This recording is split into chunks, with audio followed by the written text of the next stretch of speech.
ექიმი, რომელიც ამას ნიშნავს, არის ენდოკრინოლოგი. Ჩემ შემთხვევაში ეს არის ქალბატონი ირმა, რომელსაც ეხლა რომ მე მისი კოორდინატები მოგცეთ და მას პაციენტი დაუმატო, ალბათ არასოდეს ხმას არ გამცემს.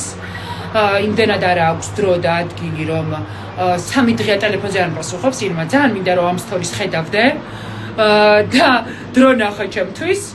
ასევე ახლა მაქვს უნცთელობა რომ ერთ-ერთ უკრაინელ ექიმთან მოვხდე. თუმცა ენდოკრინოლოგი არის ის ადამიანი, რომელიც თქვენ უნდა გირჩევდეთ საკვები დანამატით პრობლემის მოგვარების გზას. ეს არის არა მხოლოდ ვიტამინები, არამედ მთელი თქვენი დანაკლისების და რესურსის შევსება.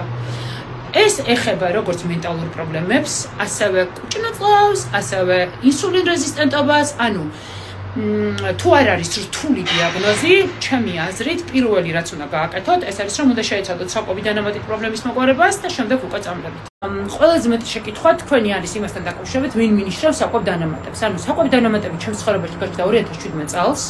მაშინ როდესაც უკრაინაში კიევში ჩავედი ექიმთან და მოკლედ მთელი ეს ჩემი მედიკამენტები ჩაანაცვლა დანამატებით და იმდენად ეფექტური აღმოჩნდა, რომ შემდეგ რაღაცა ყველაფერთან დაკავშირებით რა პრობლემაც არ უნდა მქონდეს. პირველი რასაც ურჩევ არის საკვებ დანამატებით ამ პრობლემის მოგვარება, რომელიც უფრო გრძელვადიანია სხვათა შორის ვიდრე მედიკამენტებით მკურნალობა და შემდეგ უკვე თუ შედეგს ვერ ვიღებ, შემდეგ ვრთავ მედიკამენტებს.